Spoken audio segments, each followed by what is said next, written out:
heard you're doing some other things to promote these Epsons and a really awesome feature that they have. Can you tell us a little bit about that? Well, with a question like that, the problem is there's so many awesome features. I don't know which. Are you talking about hooking it up to the network? Yeah. So one of the really cool things about these Epsom projectors that we've been purchasing, and the reason we went with them, is that if you connect them to our network, any teacher can actually hook up their computer, whether you're on a Mac, PC, even on an iPad. You can actually connect your computer wirelessly to them.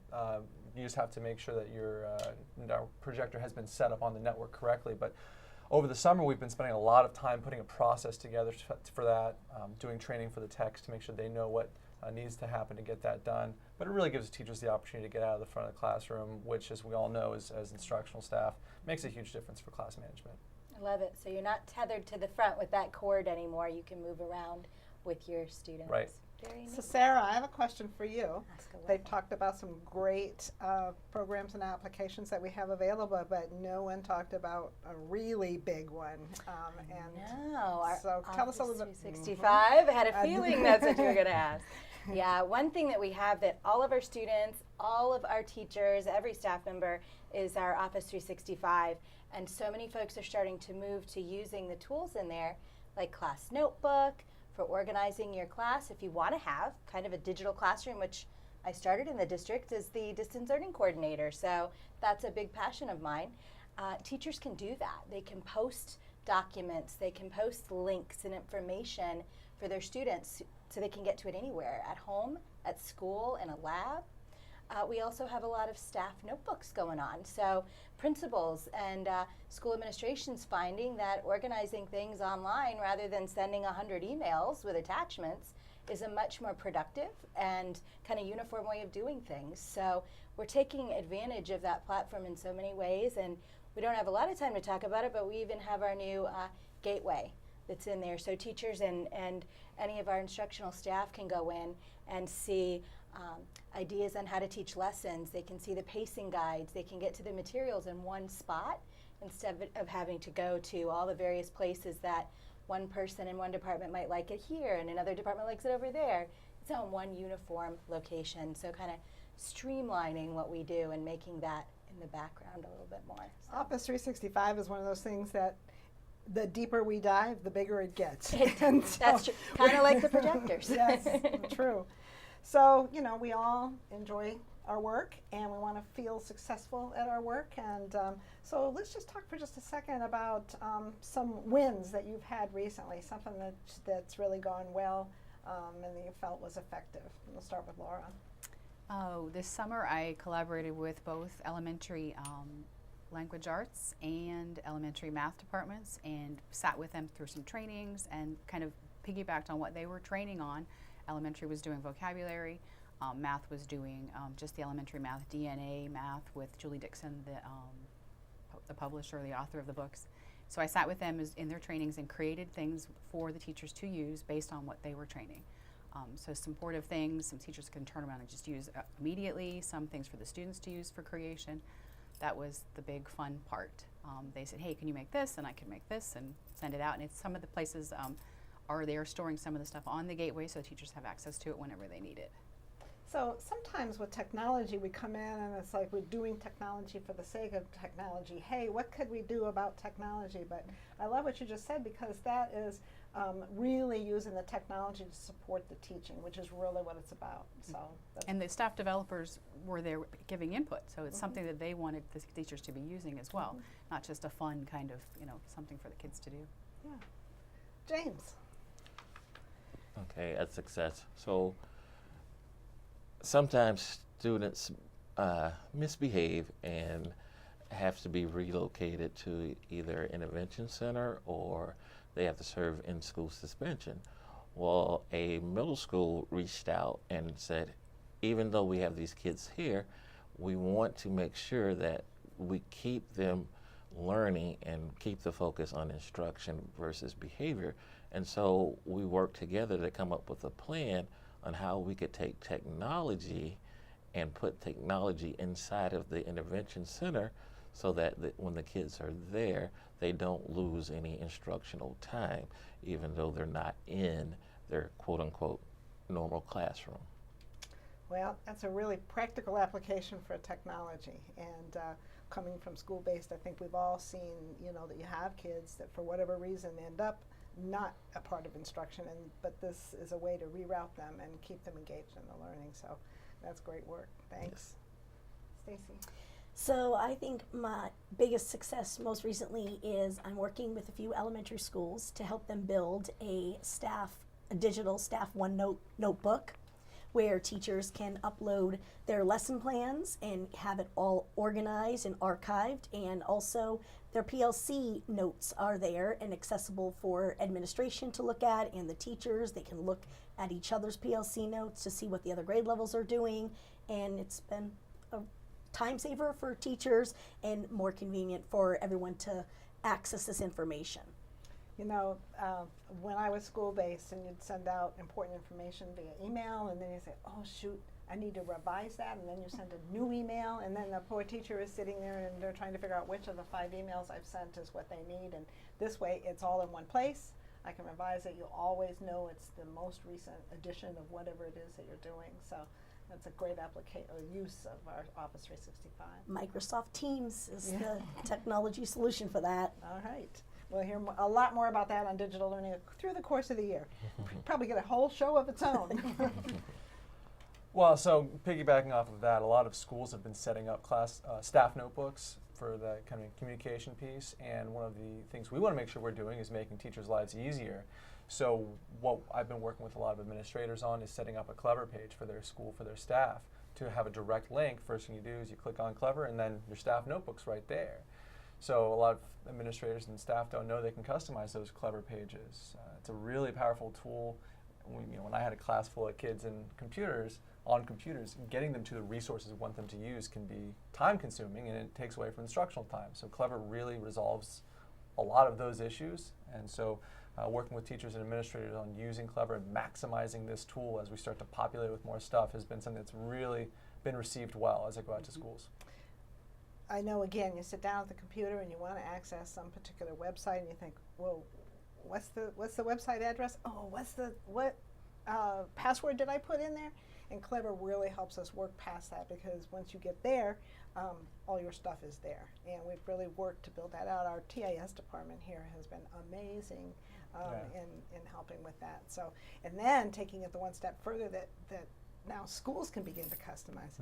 Mm-hmm. And one of the great things about Clever is that the resources are specified by level and by school. So if a school purchases a special application, they can be rostered in Clever and nobody else will see that. And if there's something the elementary school uses, the high school's not going to see it. So you're not going to have people clicking around and saying, gee, I can't get to that. Why can't I get to that? Well, they don't even see it. They see the stuff they're supposed to have. So yeah. It's a great tool. Well, and that's the administrator can customize their links for their school too. So that's where the staff notebook will come in. Teachers can do it with their students based off of how they're rostered. So there's just a lot of potential there.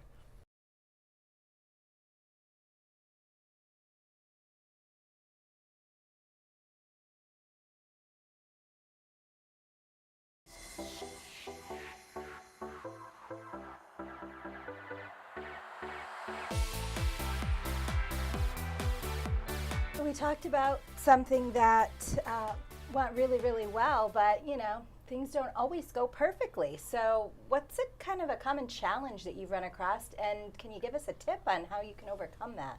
Laura?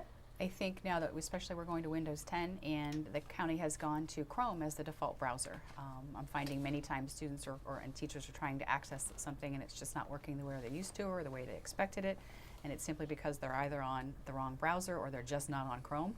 So I would say if you're trying to access something, whatever that application happens to be, and it's not functioning like you expect, put it on Chrome and try again. And we also have a blog post on our blog about how to set that as the default. techtoolbox.pcsb.org. Quick plug. Yeah. Go We're for going to it. come back to that. Go for it. Hold on, keep that. Keep that. We're gonna, no, not sorry. We're going to come back to it. James. So similar to what Laura said, with the Windows 10, the new image that we've put out, teachers may notice now that when they project onto the board, that the display no longer fills the entire screen as it once did before they had the computer re-image. And so it shrinks what they see. a quick fix is for the teacher to right click on the desktop, and then when the options come up, they want to select the graphic property link, and from there, what they need to do is now select scale their screen for full screen, because it's maintaining the aspect ratio. And so when they make that simple change, they should see they now will fill the screen, and they just have to save those changes or it will revert back. That's amazing. You know, it's little things like that when you come in and it's just not happening, and it's just like, never mind, I'm not going to. So thanks for sharing that tip. Stacy? So just a couple things. The new 2-in-1 teacher station laptops that are coming out no longer have a VGA connection.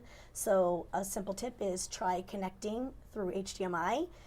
Get an HDMI cord. You can actually get 3 HDMI cords on Amazon for $8.99. So it's an inexpensive solution. Save your receipt. Yeah. But connecting your computer through the HDMI connection and leaving your document camera on VGA. And then just remembering now, instead of toggling on that document camera, you're going to pick up the remote or touch the projector where it says source search, and you're going to switch between computer 1, which is the VGA connection, or HDMI, which will be your laptop now. Pretty easy to do. And that actually dovetails into what I was going to say as well, because sometimes I want to talk about interactive projectors that sometimes aren't so interactive and people get frustrated. Sometimes if you click on it, it's off by a little bit. It's oftentimes because it's going through that document camera. So hooking up with HDMI will fix that issue too. But if it just seems like you're touching a screen and nothing's working, it's not clicking on your computer, there's a couple things that are really easy to check. First of all, make sure the USB cord coming out of your board's plugged in. Seems like a simple thing, but that's got to be plugged in, otherwise it won't work. And then the second thing is these Epsons have 2 modes. They have a PC free mode where you can draw on the screen and you can highlight over anything, and they've got PC interactive mode where you actually click when you touch. And the problem is it defaults to PC free mode, and your touch acts like an eraser. So people are clicking on the screen trying to click on something and nothing's happening because it's trying to erase what's on the screen. So just making sure you're in the right mode on those projectors will often fix that interactivity. Really good tips. So, but there's a lot, Sarah, and there's a lot. So where do we post these? Because Yes. if you're watching this and not taking really good notes, you might be thinking, I wish I remember what he said. I have that problem. So we have a special place that you can go. And since you kind of already brought that up a little, can you tell us a little more about our digital learning blog? Yeah, so we were trying to find a place as a repository for all the information that we discover, because technology is constantly changing. And so we decided to put together a SharePoint site. It's linked to at techtoolbox.pcsb.org, and it's just, we're all constantly putting great content on there, videos, documents, things that we get as we're learning more, to help make sure, if you have to wait for us to come out to your school, well, you can always go check there and see if the information that you need is there. So it's techtoolbox.pcsb.org, bookmark it. Yes. Check, keep track as we're coming out with new stuff. It's really good. And it's also on our digital learning website. We've got a link right there. It looks like a little red toolbox. If you click on it, then you can follow our site. And we post other things, not just our blog as well, so that you can kind of always be in the know about tips and tricks and what we're doing. So for that, you go to our main website, the main district website, and under departments and offices, you scroll down alphabetical order to digital learning, and there's lots of things there. There's, for instance, there's a BYOD, bring your own device agreement. So some schools who don't have all the devices that they want to use are allowing students to use their own devices. And this is a school-wide decision, and I'll say that. So this is not a decision that can be made in the vacuum, because it does impact a lot of people. And James and I had a situation last year where we have one teacher who is wanting the kids to use their phones for academic purposes with a great application called Quizzes. And then we had, at the very same time, another teacher saying, these kids have the password, we've got to change it and get them off. And so the lockdown, the technology really has we've moved past that, because the kids have powerful technology. So, but we need guidelines, and so we do have an agreement for kids to sign and for schools to use, and that is there. Another document that we posted there is our tips for student passwords. Yes.